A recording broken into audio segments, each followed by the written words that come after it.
Hey guys, welcome back. It's Neon. I'm here with a somewhat still ill geeky Sparkles. Hello. And we decided to go live with this video. We actually, have been talking about doing this video for a couple days now. It is in relation to creating comic books. It is in relation to creating art and doing your own thing and how the industry kind of works. And we've been watching The Rising of the Shield Hero now for several weeks. It's become one of our favorite anime. Love it. But what we talk about more than the show itself is that you almost have to be the shield hero when the odds are stacked against you. You have to be resourceful. You have to understand that sometimes life is not fair. And sometimes people cheat. Sometimes people cheat. A lot. Right. And sometimes people cheat. Sometimes they smear you. Hi, everybody. Hello, everybody. They resort to dirty tricks to try to defame you or deplatform you. Or to try to get ahead of you. But it doesn't mean that in the long run, they're going to win. It means that you might be a slower burn, but you might actually be able to win, but you're going to have to be more resourceful. And it almost is character building, I think, to go through all this. So it does help you later. I am a slave driver. He is not. It's actually easier for him, and I'm not that bad. I'm just tired. I also put a desk together for Squid King today, so I'm just a little worn out. And then after this, I'm gonna reward myself with some C drama. So there you go. Okay. Anyway, so yeah, that's what we're gonna talk about because we see this happen a lot, and there was an article that just kind of we had to cover because it was just too funny not to. Yeah, this is kind of what kicked it off. This article has been making the rounds. I've seen some other people have covered it, but it's kind of interesting that as the comic book industry, the mainstream comic book industry is kind of declining and everybody is freaking the hell out about declining, that Inc. of all places puts this article up about how you too can be a millionaire. This is funny. In comics. We're going to show you some stuff here as we go along. We've been saying that this is it's been a downturn for years. It's not like we've just been saying this. We've been saying that there's been a downturn and stuff since 2011.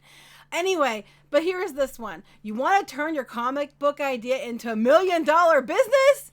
Sure, we all do. Is it realistic? Hell no. Here's the first step. My favorite part. Turning a hobby into a profitable business may be easier than you think. You just need to pick the right niche. I say niche, but it's pronounced both ways. You can do it either way. You have to pick the right niche. No! Bad idea! Bad. Do not niche yourself. As soon as you flipping niche yourself, you're screwing yourself over. I mean, don't do that. Don't listen right off. Don't listen to this person. Don't niche yourself. Go ahead, there's a comment. Yeah, hey, Samuel, thank you. Didn't have to do that. I just happened to be watching Shield Hero when I got the notification. Well, there you go. We have to catch up on yesterday's. Yeah, we're going to talk about, because, I don't know, for everybody who watches this channel, I don't know if you realize that we actually, did work in comics. We did have a literary agent who represented us in comics and animation. And we've seen some stuff behind the scenes that sort of, I guess, plays into what's going on now for everybody to see. Like, we've noticed this stuff going on in comics and animation for years, but it's just like now in the last year or two that the general public is starting to see all the drama associated with it. Yes, but this has been going on for years. We've called this okay, well, first of all, niche or niche, depending on how you pronounce it, but it's pronounced both ways. Here's the definition. Denoting or relating to products, services, or interests that appeal to a specialized section of the population. Small. Don't do that. Bad advice. The problem with, you need to make sure you have mass appeal. You need to have a larger audience. People are like, I can't tell you how many people we've had in comics that do web comics that they're like, well, I have a niche audience. Well, that's great. They lasted a couple years and quit because they cannot keep it going because they literally niche themselves into oblivion. Yeah, that's exactly it. It's almost like, oh, I failed and I meant to do that. You're better to appeal to multiple audiences, which we'll talk about in a minute. Right, and comics have sort of niched themselves into oblivion. Hey, Grimray, thank you. Didn't have to do that. Hello, guys. Not sure if you remember me, but I'm from your Discord. Yes, I do, actually, and would like to thank you guys so much for informing me on Western media topics. I hope you have big fans from all over the world. Sorry for my bad English. That's okay, but thank you and hugs. Thank you, and I'm sorry for my bad English, too. Some days it's better than others.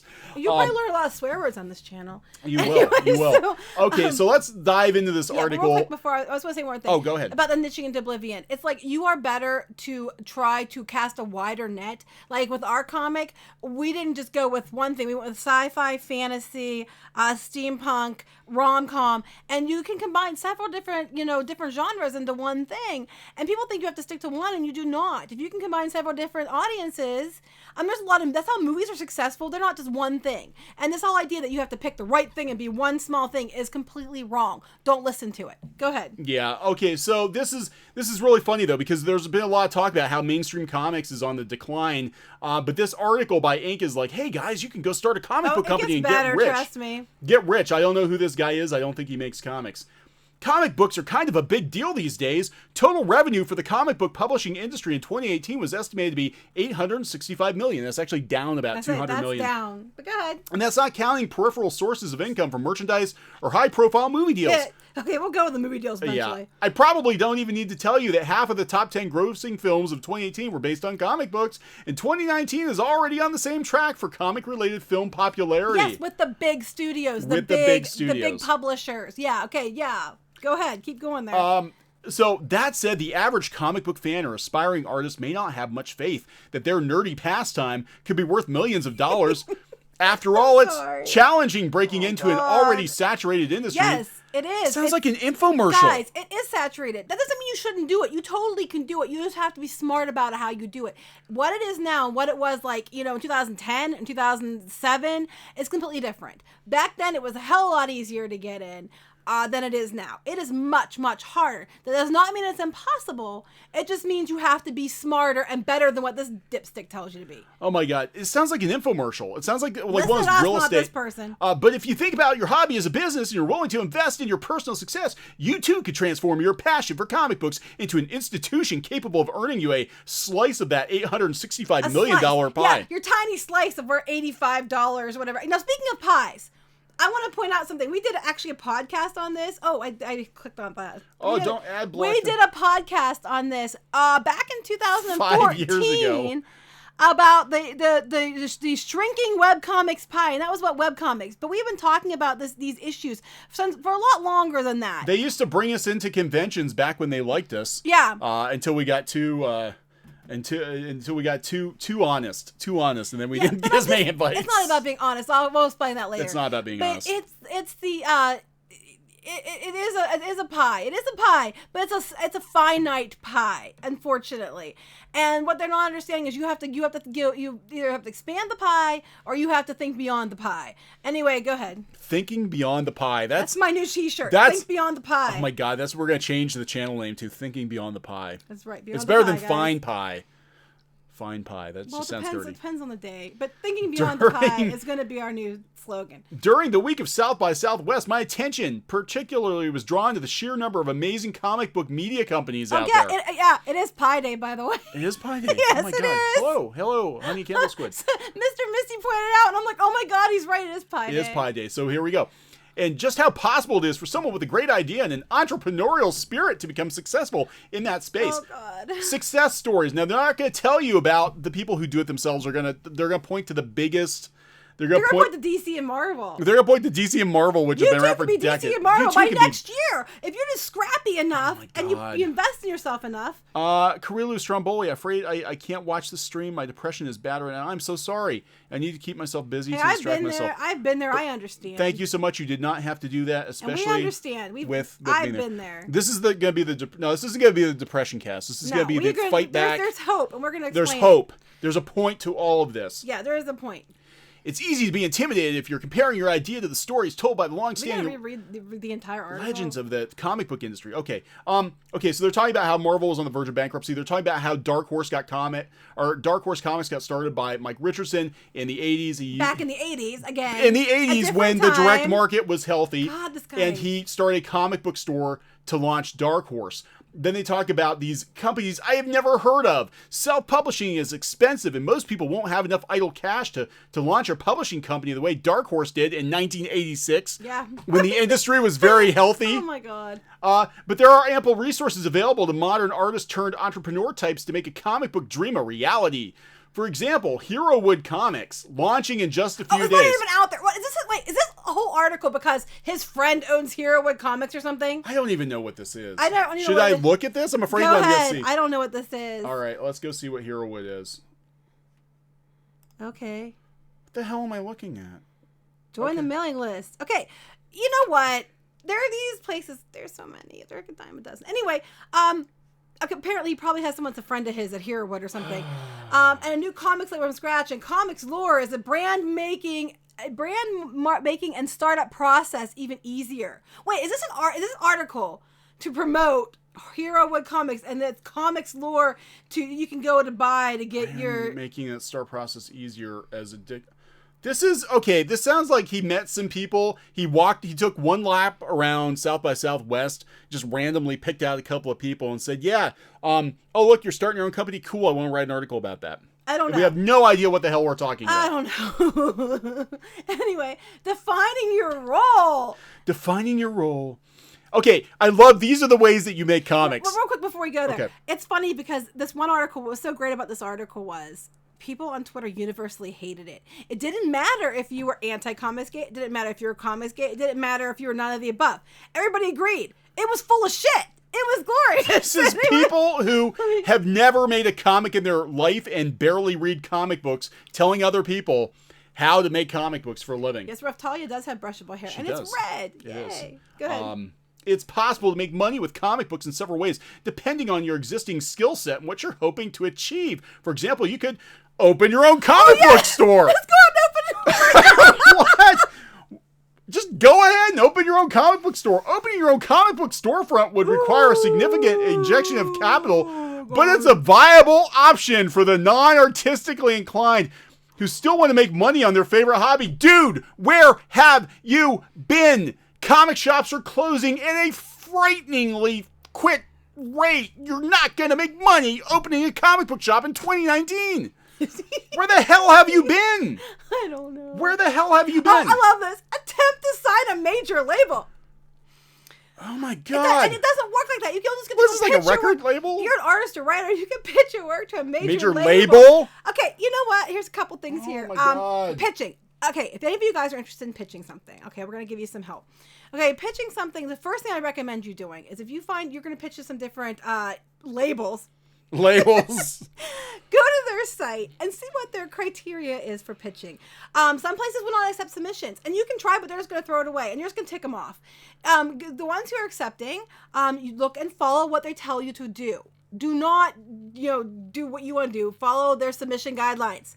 Very important, because if you don't, they're going to not look at your thing anyway. Oh my they're god. going to throw it away or delete it. They're going to throw it out, and we will tell you some of our stories in pitching and kind of what you need to do now in comics to even get your stuff seen, because the mainstream industry is shrinking. Mm-hmm. I can't candy coat it. It's shrinking. Oh my god. Honey Candle Squid. Hello, fellow comic book artists and collectors. Yeah, exactly. This guy is such a poser. So, yeah, you can pitch your work, but number one, make sure you check to see, one, if they're accepting submissions and you follow their guidelines. Also, you're going to probably want to do something within the guidelines that makes you stand out a little bit, because everybody submits the same damn thing, and they're like, you have to get something to catch their attention. Find something out about them that would catch their attention and use it. Anyway, go ahead.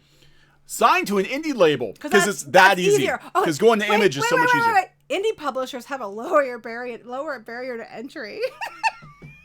Oh my god. It doesn't matter if it's major. Well, first of all, if you're talking major, they're talking like Marvel and DC. A lot of times they don't take your submissions. I'm talking indie people, and he's going their lower barrier, making them accessible to newcomers.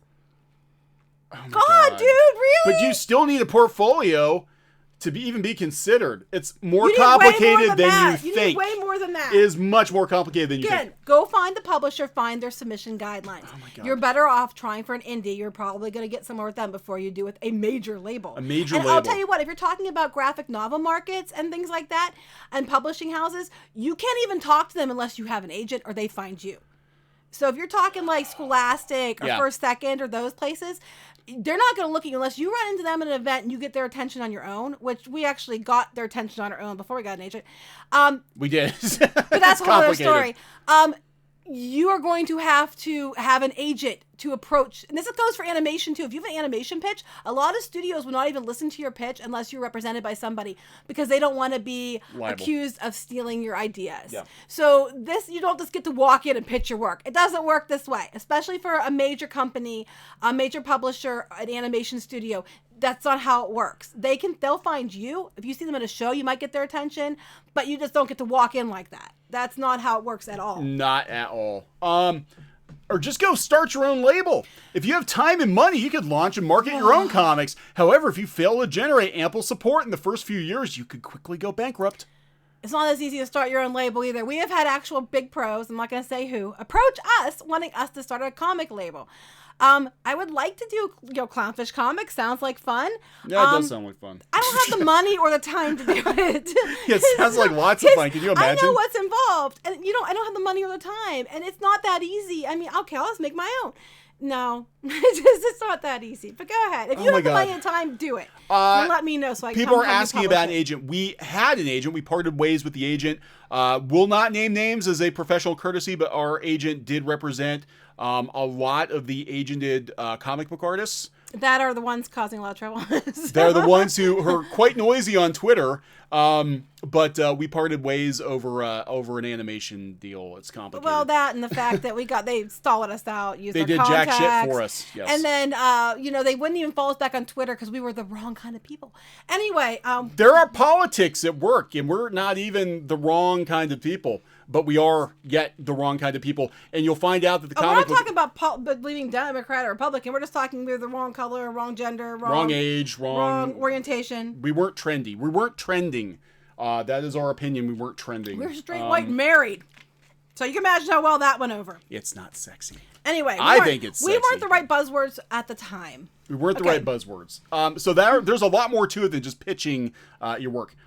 Take advantage of self-publishing and alternative publishing. For most modern emerging comic book artists, the best path to self-publishing is self-publishing or alternative publishing. It gives you access to printing and distribution without requiring you to compete with the existing industry titans or requiring you to front your life savings for an independent label of your own. What the fuck are you talking about? What does that even mean? In addition to these possibilities, there are many fields of specialty to consider. For example, rather than being a mere comic book artist, you could be a penciler, an inker, a colorist, a letterer, or some hybrid. Wait. What the hell are you talking about? You can still be a comic book artist, because if you're a penciler, inker, colorist, etc., you still call yourself a comic book artist. So instead of being a comic book artist, you can be a specialized comic book artist. And be even less employable than you are now. What the hell are they talking about? I don't even know what that means. So wait, you can be a self-publisher. I am just an inker. I have nothing to ink, but I'm going to self-publish, but I'm not going to start my own label. Hot damn. I'm going to make all kinds of money. Okay, I'm assuming he means things like where you do your own thing, like web comics, which I highly recommend. Or they're talking about if you go do, Kickstarters, GoFundMe, whatever the flip you're going to do, and then self-publish your own things. It's still very, very, very expensive. Can you put a link to the article people are asking? Yeah. This is from Ink. This is clearly written by someone who has... What is that noise? What did you do? I hear happy music. Great, you're just demonetized. No, it's an ad. It's an ad on this damn site. Stop playing the damn happy music. What the hell? Can you silence it? What the hell is this? It's like elevator music. We're gonna get flipping demonetized now because you have happy music on an ad. We're gonna stop it. We're gonna stop it right now. We're stopping it right now. There we go. Okay, I have no idea what that even was. Anyway, go back to where we were at. So, I don't even know. That's what we get for copy and pasting, guys. Tips for success. Oh, God, here we go. Tips for success. Of course, merely having a cool idea isn't enough to make you a millionaire. Buy my kit for $79.95. In addition to choosing the right career approach from the preceding section, you'll need to treat your comic like a business. Well, that I agree with. That means writing a business plan. You don't have to do that. Getting to know your target demographics. Agree with that. And being willing to make compromises for the sake of generating revenue. I don't disagree with that. When Marvel and DC don't do that. I know. Here's why. I don't disagree with what he's saying there. Because the compromise for the sake of generating ad revenue, or revenue in general. Here's the problem. But this kind of contradicts his little niche comment from above. This contradicts that, because what you'll find is sometimes instead of just doing it for the sake of art, sometimes you have to actually make a story that people actually want to read. I mean, go figure. You might actually have to make something that people actually want to buy. So you might have to change your opus into something else that's actually marketable. Like you said, it's too bad the big publishers don't seem to understand this. I agree with those comments, but go ahead. Oh my God. Do something original. Another high school teen mutating and getting super strength isn't going to cut it. Want to bet? Push the boundaries and show people something they haven't seen before. I'm going to tell you right now, and this is actually from, I'm not going to say who, but a big studio, and the person we talked to, and they said to us, it's all been done. You think you have a new idea? You don't. Somebody else has the same idea as you right now. The difference is, how is it your idea? What do you bring to the table? How does you make it stand apart? Because I'm guaranteeing you can do a high school teen mutating super strength comic if you do it better and you do it your way and you find a way to make it, better than everybody else. So this whole idea, push the boundaries, something you haven't seen before, it's all been done before. It literally has all been done before. Oh my God. And it just depends on, maybe your story, the way you wrote it's better. Maybe the art style's better. Something about you stand apart that way. But this whole idea that come up with something new, no, the people from the studio actually told us flat out. People have the same ideas all the time. We hear two people come in with the same idea. Just one person has a better way of pitching it. One person has a better way of doing it than the other. Yeah. So just find, don't be afraid that my story sounds like somebody else's. So what? As long as you're not copying them, do your story. Just make it your story and do it your way. Be flexible. Just because you think something's a good idea doesn't mean it's going to be a hit with your intended publisher or audience. Listen to feedback and learn from it. Marvel and DC don't even do this. Say yes and no. The big publishers don't do this. This is why they're failing. I will agree with listening to feedback, which is what they aren't doing.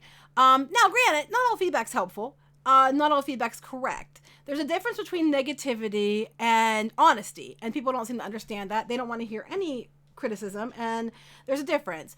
And if you have, we've had it happen to us before, where people gave us criticisms, and we had to sit back and take what we think is right and we think is wrong. And you have to listen to it and think, well, am I doing this? And just honestly ask yourself, is this something that I should be doing? And if the answer is yes, then you take the criticism and you adapt and try to be better for it. If you think it's bullshit, then you ignore it and move on. Do not hit them with a pipe wrench and stuff them in the trunk at the foot of your bed. That's bad. Yeah, don't listen to him. Don't listen to me. See, this is why I don't. I don't listen to him. Why should you? Okay, so this is just so ridiculous. Scale when you're ready. Being a hit in your home city is a great feeling, but it won't make you rich. Come up with a plan to scale to a wider audience over time, reaching new demographics in new cities with a stronger, more loyal fan base. It's a long and tumultuous journey to the top, but it's well worth it if you're passionate about your ideas. Be prepared to learn from your mistakes and from existing experts in the industry. Like in any business, to be successful, you have to be willing to fail and continue growing. A couple things here. One, again, scale when you're ready. That kind of goes in complete opposition to the niche comment you made at the beginning. Niche, whatever. It's, again, in opposition to the comment he started off with, which is why I find it so funny. Oh my God. And learn from the experts and be successful. I agree with that. See people, go find people that are where you want to be and then learn what they are doing. But understand you are not going to be them. It might work for them. It's not going to maybe work for you. So understand that, you can take ideas and you can try it. And you know what? I'm going to tell you straight up, you're going to fail more than you succeed. And there's nothing wrong with that. Yeah, it's fine. Just, did you learn something from it? If you keep failing and you don't learn anything from your failures, then that's like the ultimate failure. We have failed so many more times, and publicly, and very, very much in front of a lot of people. Yeah. And you know what? You just get back up, and you just get back up, you just get back up, and you're like, well, we won't do it that way. And God. And people are going to shut doors on you, and they're going to shut the windows on you. You know what you do? You get a flipping chainsaw, and you make your own damn door. And that's what we're talking about, being the Shield Hero. Because if you watch the Shield Hero literally has every disadvantage. Like, the entire world hates him. He's been accused of things he did not do. He's not allowed to wield weapons, so he has to rely on using other methods to get what he wants. But I think the way the story is going, I could be wrong, it seems to me like he's going to wind up being the most powerful character because he has to diversify. Like, he starts a side hustle business to do all this stuff to accomplish what he wants to accomplish. You might have to take the long way around, but you might be in a better place than someone who maybe had everything handed to them and they burn out really quick. and they don't have grit. They don't have grit. And and grit is really important. Oh, you shush. What? I'm gonna. You go ahead. You can call him that now. I allow it. Oh, Rammstein says Shield Hero is trash. Shield Hero's not trash. You have words there, boy. It's not trash. Anyway, back to topic. I'm sorry, my friend was distracting me.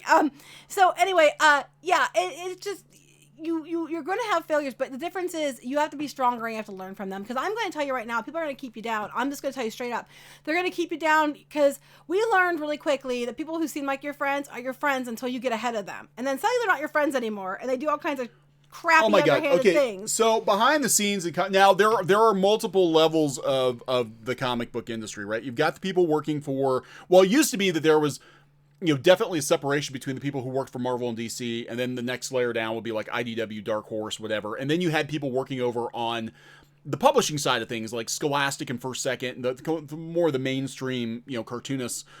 Any more of those lines have been completely blurred, because now it's just like Tumblr artists for everything.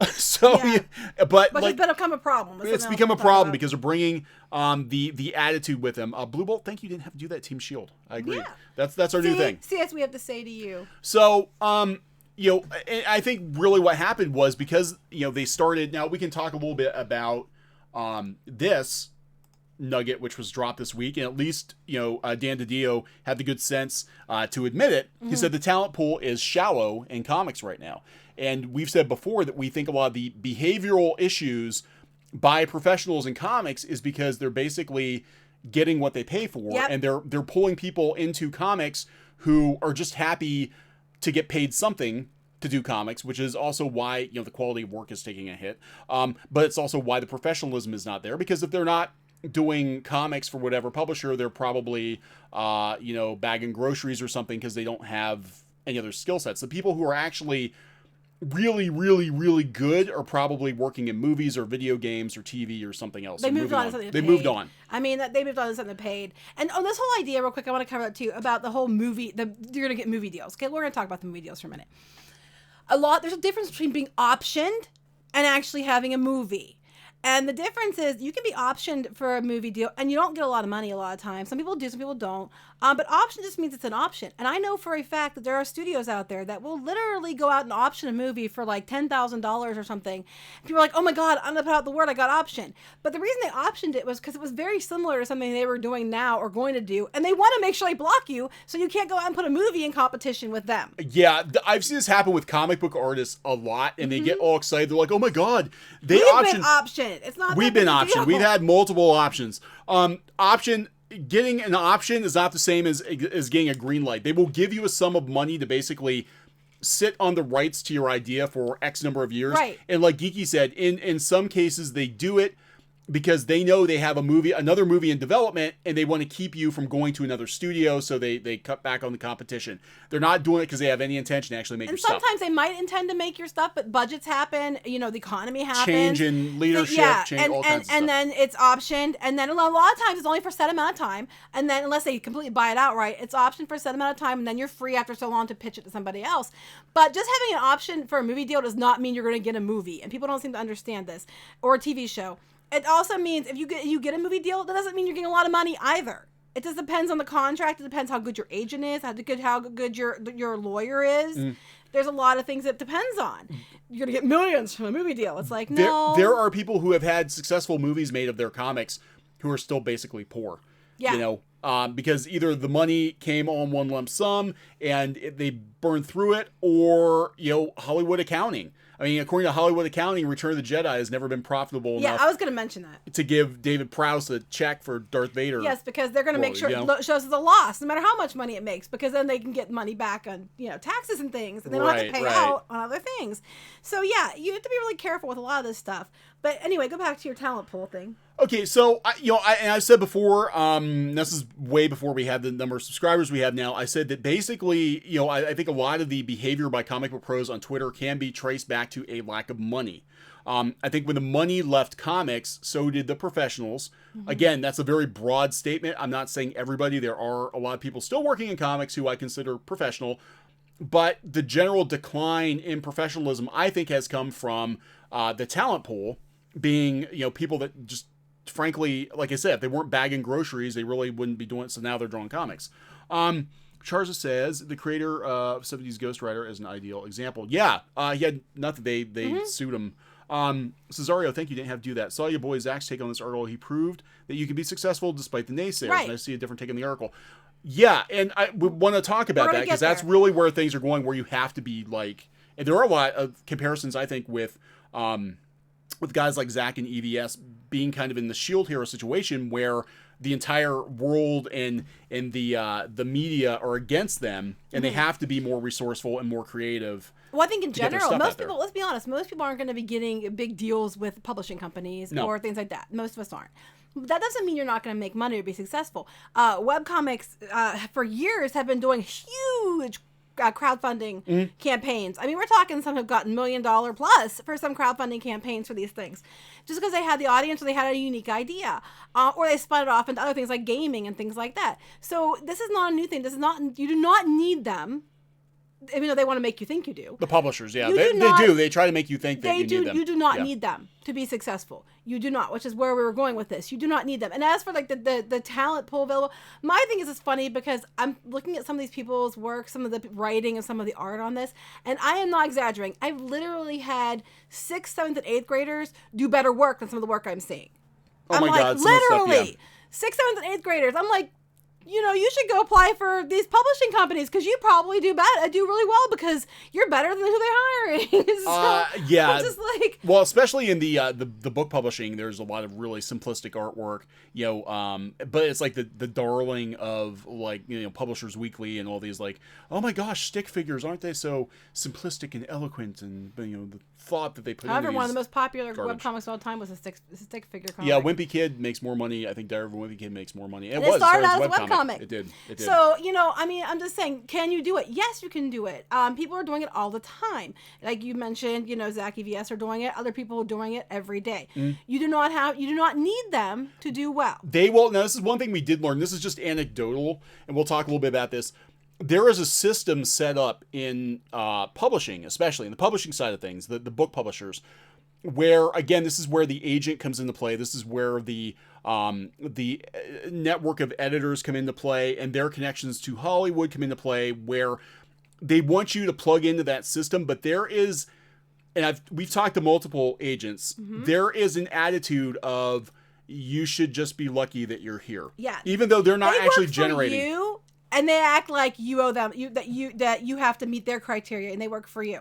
We've got one person we're not going to mention represents somebody who has huge books in graphic novel industry, and what was it, 2 hours telling you, making sure you knew that you weren't as good as you thought you were. Knew my place. Just typical for this person. And, it's typical for all of them. They're all this way. And then, and then they were mad. They basically said no, and then they were mad because we went with somebody else. But they didn't offer us anything. Because they didn't think they thought we were going to crawl back and beg them, and we weren't going to do that. We're like, kiss our butt. I'll tell you, and it's kind of a, not the brag or anything. We'll tell you about it. I want to answer Squid, though. First, she says, do you have any advice on what publishers to go to? Maybe my shitty art can go somewhere then. I would say do what you can do on your own and let them come to you. Because eventually they will come to you.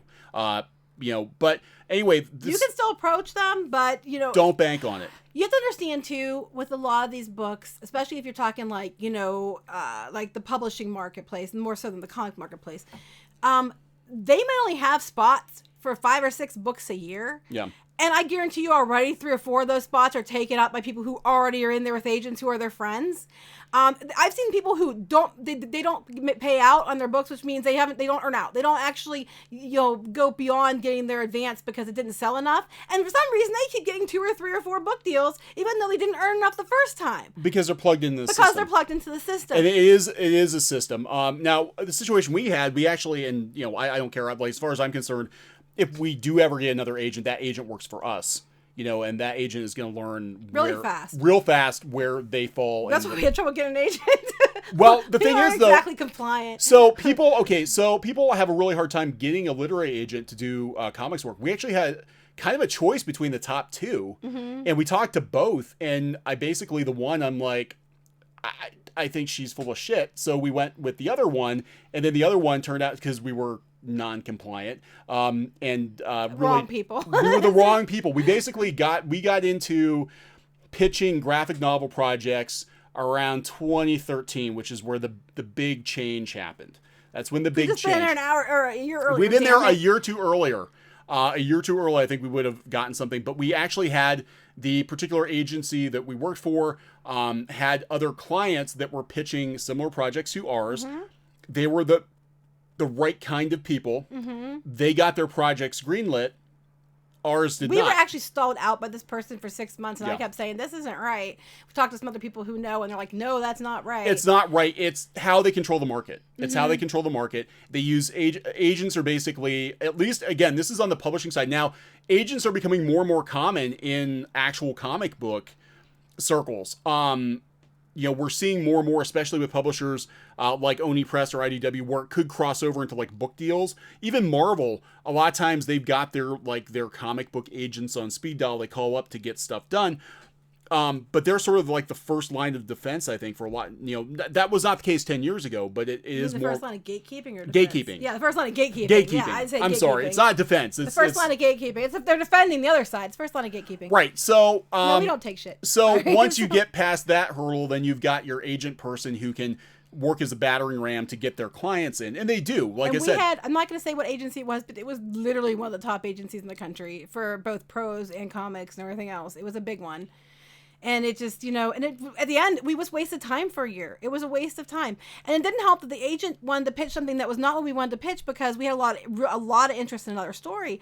And we kept telling him a lot of librarians want this story because we were at a library show and they were very, very interested in this. And he wouldn't listen. Had to be his way. Pitched the wrong thing. Stalled us out for a long time. Used some of our connections to get other people deals that were his darlings, and then basically it's like, well, it's not working. Bye. And it's like, well, he actually gave. Oh, he got really mad when we optioned the TV okay, show. so one of the ideas this person passed on, basically is like, it's a stupid idea. We don't want to use it. Disney optioned it. Yeah. And I wasn't gonna say who. Well, no, I'll say who. And we didn't end run around them. He was not happy because he was not playing ball with us. And I'm like, we don't have time to wait. So we did it ourselves. And that's kind of what broke the deal, because they got pissed because we went outside of the gatekeeping system. We got further outside the gatekeeping system. My point is, further, farther, faster ourselves. Get out of the gatekeeping system. So, is this someone who's active on Twitter? Well, they're on Twitter. They wouldn't follow us on Twitter. I'm not even going to go there. We're not going to say. We're not professional courtesy. I'll just say one of my favorite people on this channel, it's their agent. Anyway, Anyway, that's how we know a lot of what goes on with that person. Anyway, I'm just saying, it's just, it's not, you all think, what we found, and I can sum up really shortly, we kept thinking, if we get to this point, we'll be there, we'll make it. If we keep getting to here, we'll be successful. And you keep going up the mountain, and then when you get to what you think is the top of the mountain, you realize you're only like at the bottom of the mountain, and there's storm a mountain to climb. The difference is, are you gonna drill through the mountain and be like, screw this, and do your own thing, or are you just gonna play the game and go up the mountain? Because if you play the game and you wait for your turn, you're gonna be waiting an awful long time, because no one else is playing fair. Whether it be this, I can tell you for a fact, when we did webcomics, and I'm seeing it on YouTube a lot, the amount of people buying clicks, subs, views is absolutely astronomical. YouTube. Okay, so this is a whole other thing. Like, we used to run into this when we did webcomics. It's like, we've done so much. We know when we see cheating. We know it immediately. We used to run into this bullshit all the time with webcomics that would cheat their numbers. Now, back in the day, it was actually fashionable for bigger comics like Penny Arcade. And they'll admit it. They actually was in the one documentary they did, Stripped. They actually admitted that they used to click their own Google ads and stuff. Don't do that. Don't do that. But yeah, webcomics cheat all the time. And we're kind of seeing the same thing in YouTube now. It's like funny, and they think, and we know what we're looking for, so we can catch it like immediately, because we were so trained on this, and it's so funny. Oh my god! But YouTube is like a whole nother. That's like, you really can't. They cheat worse on YouTube than anything I've ever seen. Oh, yeah. Do not compare yourselves to people on YouTube. I'm just gonna tell you straight up. Yeah, if you look at the because a lot of it's not real. Yeah, you look at the sub counts for some of these people, and you're like, my god, they're only getting like 1,000 views a video, but they got like 500,000 subs. something's not right. Yeah, I know. Something's not right. So I'm just saying, You know, do not compare yourself to these people on YouTube or to other comic creators or whatever, and especially people who say they're professionals, and it's like, it turns out that they're not professional. They're professional in the fact that I make a living on comics. What they're not telling you is their spouse has a full-time job doing something that pays the bills. So the living on comics might be $1,000 a month, and it sounds great. And you're thinking, oh my God, they're making all this money because their wife's a doctor, or their husband's a teacher, or something like that. Have literally, do not compare yourself to people. God. Don't do it. You're set yourself to be sad. Don't do it. Literally had a panel with someone who was telling people how to game the system with the editors to get the editors' attention, and then talking about how to flirt with the editors and give them their drinks at bars so they pay attention to you and give you gigs, and it worked for them. But I'm not going to say it did, because they're doing fairly well. But that person was also married to a doctor, I believe, and talking about how the doctor had to bankroll the comic book career until it took off. Why she flirted with men to get herself ahead. Anyway. And isn't she one of the ones that are like feminist power and yes. anti-misogyny? Literally told everybody how she flirted with the editors to intercept their drinks to flirt with them to get herself a gig. And now she's out there. Misogyny sucks. Oh my God. I'm like, really? Not going to name names, professional courtesy. We know a lot of people. We know a lot of stories. Point of this being is that you may have a lot of disadvantages, and if you are going to go it on your own, which I think at this point I would advise more people to do it themselves. Yeah, to go don't think you can't. So we're telling you, you totally can do this. You don't need these people. Don't let them tell you do. No, because you don't. And honestly, at this point, there's an old, and nobody's gonna remember this, but I remember it because I'm old. An old George Carlin skit on HBO where he talked. I think it was HBO where he talked about a flotation device on airplanes, and he said it's basically a pillow full of beer farts, and you're clinging for dear life to a pillow full of beer farts. The comic book industry right now, the mainstream comic book industry, is a pillow full of beer farts. There's literally nothing that's going to keep you afloat long term. It's destined to die. And people are circumventing it and doing so much better without it, and then they're so pissed about it. Then they have to take these people down because, oh my God, they're going to show people they don't need us, and we aren't the ones who make all the decisions. They don't need us to tell them they're allowed to be here. Oh my God, shit! Hurry up! Shoot them down! Yeah, and that was like that article. They're making out like they're like, oh yeah, you can get comic book movie too, just like Marvel and DC and whatever. I'm like, you don't realize, how many movies that Marvel and DC are coming out. Like, when was the last time you really saw?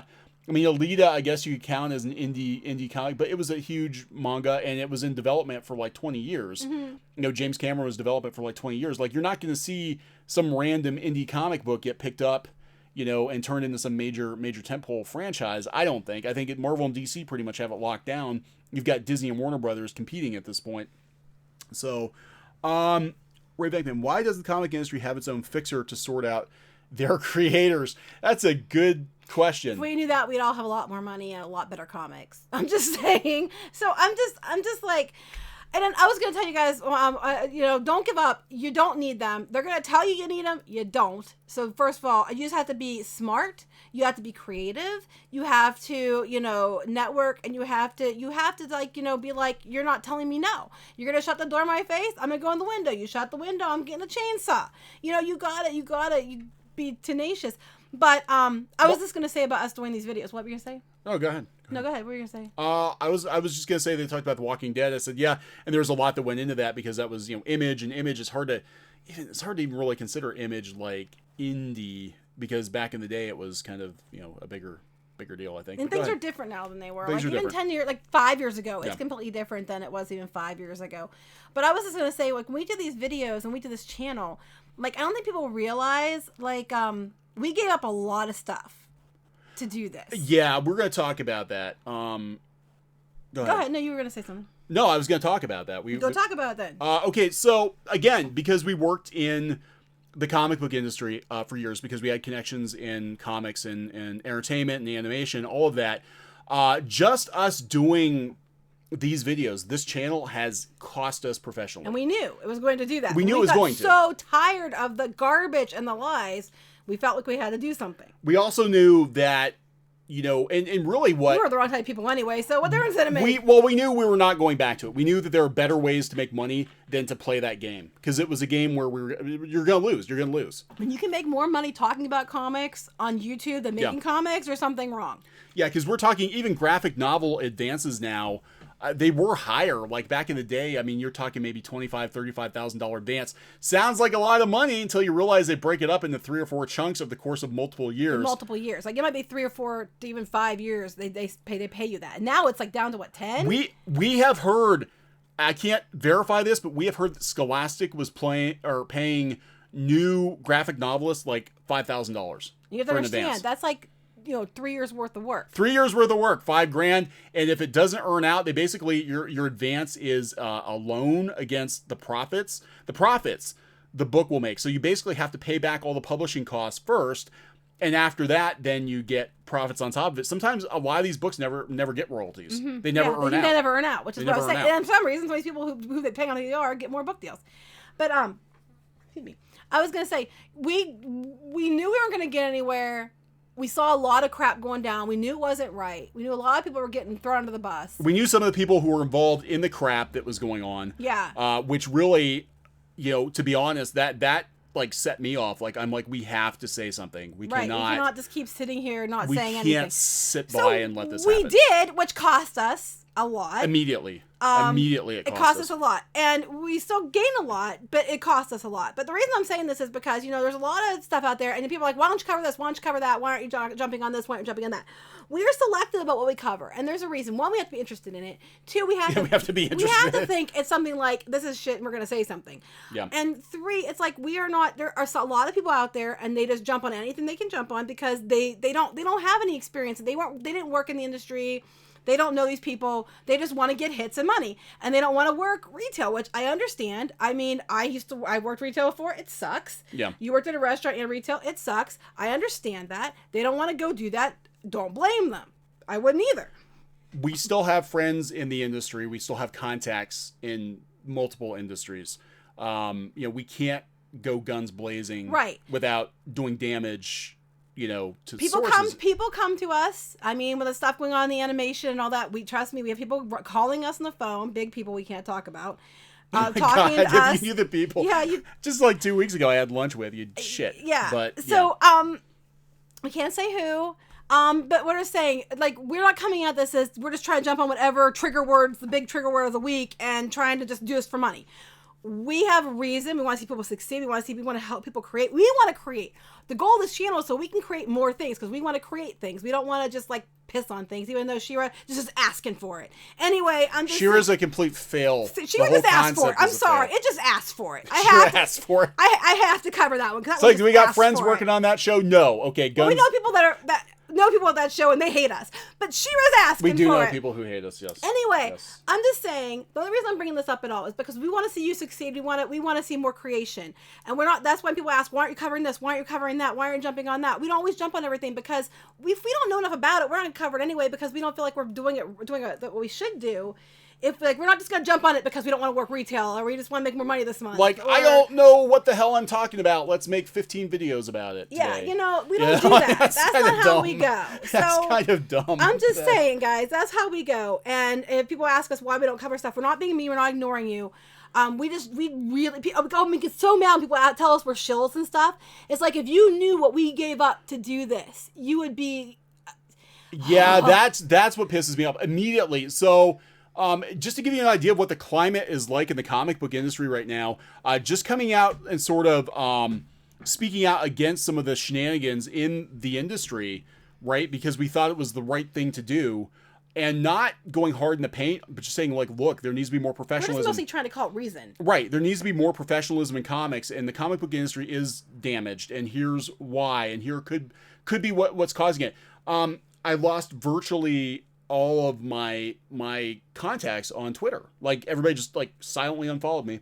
Friends, people we knew in person, people we got jobs for. People freaking got work for people and they unfollowed me because the hive mind. Because they were afraid they would be punished for associating with us. So when we're saying these things, I mean, we're not just talking out of our ass. We legitimately know what we're talking about. Even the She-Ra thing. We legitimately know what we're talking about. So I just want to let you guys know, if we don't cover things all the time, it's not because we don't care about it. If we care about it, we'll cover it anyway. But we try to cover things that we know something about, because we don't want to just be talking shit. You know what I'm saying? Just because we want clicks, we want money, give us more money. We're doing it because we really, really, really care about it. We want to see you succeed. We want to see us succeed. We want people to stop being so effing polarized and stupid. Just be reasonable. Sometimes we call shenanigans on things because we say things that people working at certain companies can't. So just keep that in mind. Yeah, they ask us to say something because they can't say stuff. We're everybody's meat shield. They're like, please, yeah, we actually are a shield. Like, we can't say this. Can you go say this? And it's like, well. Yeah, but you will find that if you go this way, if you take a stand, and that's with anything, you may gain some friends. We do appreciate all of you, but you're going to lose something too. You're always going to lose something. But sometimes you gotta try to stick up for what's right, and you gotta call out shenanigans. And I just want to, I'd rather make stuff than be told I can or can't do something because somebody's friend says I'm a problem because I'm a woman, or I'm a problem because I'm a white woman, or I'm a problem because I'm a straight white woman. I just say, F you. I don't have a problem with you because you're different than me, so kiss my ass. I'm going to do it anyway. So, yeah, go ahead. George, I didn't want money, so thank you. George Rivers, thank you. Have to do that. I want a cold pill because my face is on fire. Yeah, I know. We're not gonna go much longer yet, but just to real quick, yeah, Dan DiDio is basically saying that the talent pool's not there. This is, again, we're seeing the mainstream comic book industry finally starting to say things that people who have had problems with the mainstream comic book industry have been saying for quite some time, but because it's coming from them, people listen. It's like if the Spear Hero says something, people will follow all over it. If the Shield Hero says the exact same thing, nobody's gonna listen. And that's exactly how this game works. It's more like if the Spear Hero says something stupid that doesn't even make sense, everybody will believe it. If the Shield Hero says that's stupid, it doesn't make sense, no one will listen to him. Yeah. I mean, that's more like what it is. So anyway, but that's what we're trying to tell you guys. Don't quit. Don't give up. Do not listen to that article. The article is full of, I don't even know. Go back to the article. It's so full of poo. Don't listen to this damn article. It's wrong. It's so flippin' wrong. Just ignore things like that. It's wrong. I just want to point out here, we're talking Neil about Adams, yeah. people. Seatown Avenger, thank you. Didn't have to do that. Keep standing up for what you think is right and call out the crap. Thank you. Okay, so just case in point, and we see this happen all the time, right? Neil Adams the other day is like, golly, because I don't think he's on Twitter very much. Gosh, what's this about Republicans not getting conservatives, not getting work in comics? That can't be right. That can't be right. And then like 12 hours later. I told you. Within a couple hours, they're going to call him, put him in his place, and he's going to retract it. I said, he lasted longer than I thought he would. I thought it'd be 2 hours. And then he's like, 100 phone calls later, I haven't found any talented artists or writers who don't get work because of their political views. I was pretty thorough. Could be wrong. Can't find it. Hope all in our biz do well. Love you. Gotta go. And you know what's going on because we have seen this happen time and time and time again. If you still depend on the mainstream comic book industry, there absolutely is a hive mind of people who will make your life freaking miserable. Go read the comments. You'll find them all. Yeah. And mostly it's on Twitter. And we've seen people's careers destroyed on Twitter. And the only way you can actually keep working in mainstream comics now is if you publicly send a signal out that you're one of the in crowd, one of the right kinds of people. We won't do that. No. We refuse to do that. We knew before we made our first video that we were walking away. And the funny thing is we're not Republican. No, we're not. So we're actually left-leaning moderates. Yeah, it's funny. Politically we might actually agree with some of these people, but I cannot agree with the hive mind mentality. I cannot agree with attacking customers. I cannot agree with attacking industry veterans because they dare be sane and moderate and calling for moderation. And I'm not going to work in an industry that terrifies people into submission. And that's what they do. No money. They bully. No money. Yeah, you get the joy of being bullied into the group think, and then you don't get paid for it either. But you have that privilege of being someone special and having, and some of these people that are the control, they don't even make comics. I review comics, and why the hell do you get to make the decisions? Comics rolled over and let these people take over. We saw it from the inside. We saw that comics has low self-esteem. They let these people come in and be the experts or whatever. We're the tastemakers, and they came in. I just can't wrap my head around it because they're the right kind of people with the right kind of buzzwords, and they might be, but their work's shit. And I'm like, and there are people that are amazing, that are fantastic, that, you know, that are credible too out there. But then the recent people they've been bringing in, I'm just like, why? And it did happen about 2013-ish, at least from our end. It was like, it was almost like a light switch. Like they flipped the switch, and the next thing you know, Tumblr invaded mainstream comics. Like, what the hell happened? I don't get this either. I'll see people out there who are the buzzwords they're looking for, that do incredible work, and it's so far superior to what they're bringing in there. But for whatever reason, they didn't know the right people, or they weren't friends with or they weren't in the right place, or friends with that crowd, and they're not the ones who get a chance. And they'll bring somebody in that does work, and I'm like, what the hell is that? But there's somebody out there with the exact same, you know, what they're looking for, diversity points, and they do amazing, phenomenal, stunning work, and they are amazing, great, and they don't get a chance. And it just blows my mind, because I'm like, why? What the hell? Comics, mainstream comics, the way it works right now is you have to be the right kind of person first. If you have talent, it's a bonus. If you don't have talent, No, I'm saying these are the right kind of people that don't get a chance either, because they don't know somebody. They don't know somebody. Anyway, so it's complicated. People are like, open submissions, they don't do that anymore. It's such a closed community. Like I said, you pretty much have to go through several gatekeepers to even get an audience with an editor anymore. You don't go to the convention, flash your portfolio to an editor, and they hire you on the spot. That was 25 years ago. Now you basically get hired word of mouth because you're the right kind of person. Right, or you know somebody. That Papa, I don't know how to say his name, Kanesu, whatever. Do you think open submissions can help a major publishers injecting new blood and find next superstar artists and writers could generate interest?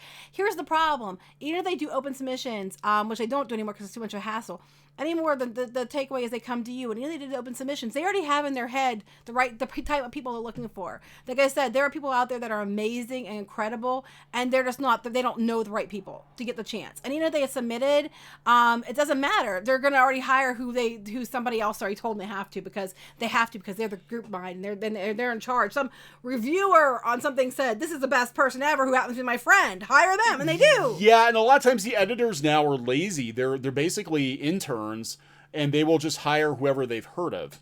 You know, so this is why you get a lot of people that maybe they're not terribly good at what they do. But they're there. They just happen to be there. Oh, I've heard about you. You were on whatever blog. Okay.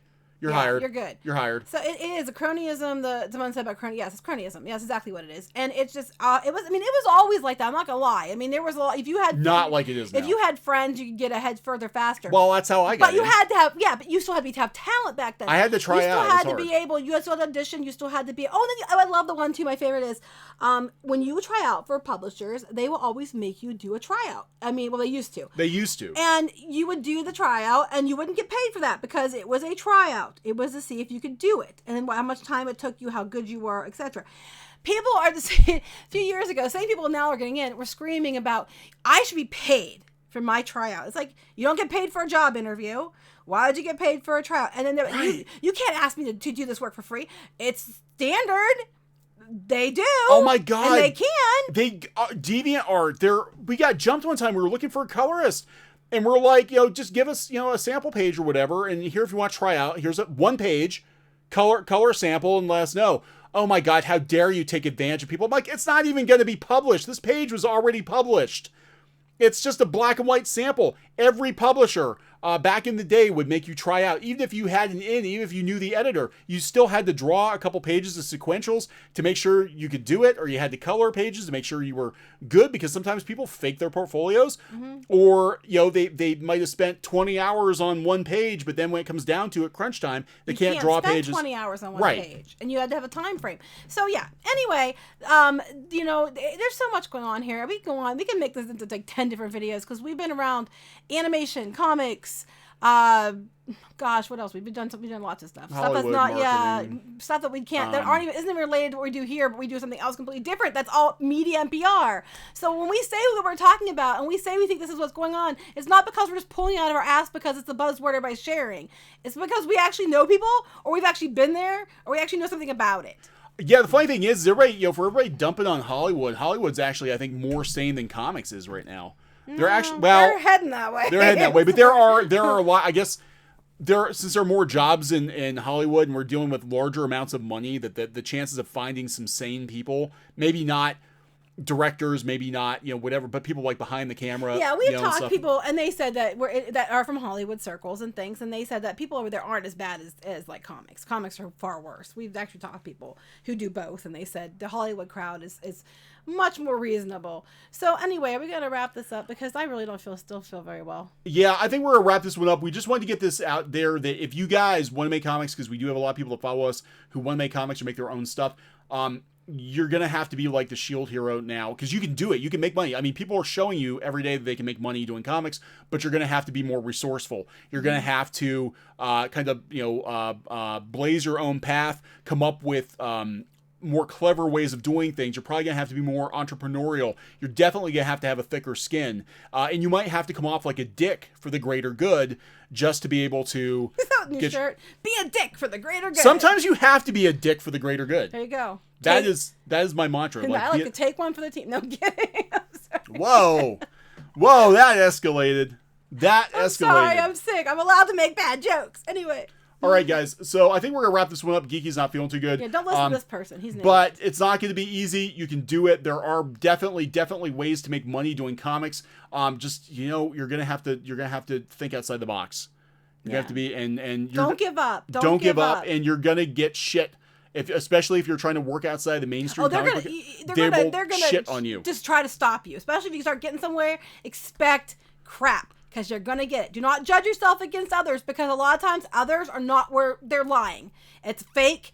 Do not do that. Just do you and do the best you can do. Yeah, and don't listen to the jealous little bitches, because right now they're trying to attack all of these Shield heroes out there who are trying to do something different, who are trying to come up with a better way to do things, and they're just a bunch of jealous little bitches because they can't do it. They can't do it. They can't do it without having a support system already in place, sliding their asses into somebody else's seat that's already been warmed for them. The seat. I was worried where you were going to go with sliding your asses. No. But they do. They take over seats that were already warmed for them. Well, I'm sure some people slide their asses onto other things in seats, but that's another story. Okay, so we're going to wrap this one up. Yeah, please. Okay, so this has been Young and Geeky. Thank you so much for watching. Thank you for the super chats. Thanks, guys. Join the Discord. Try to get better. Yeah, join the Discord if you haven't already. We have a lot of people who want to make stuff out in the Discord. Do that, and you can connect with other like-minded people. Yep. Okay, we're going to wrap this up. Bye, guys. Okay, goodbye.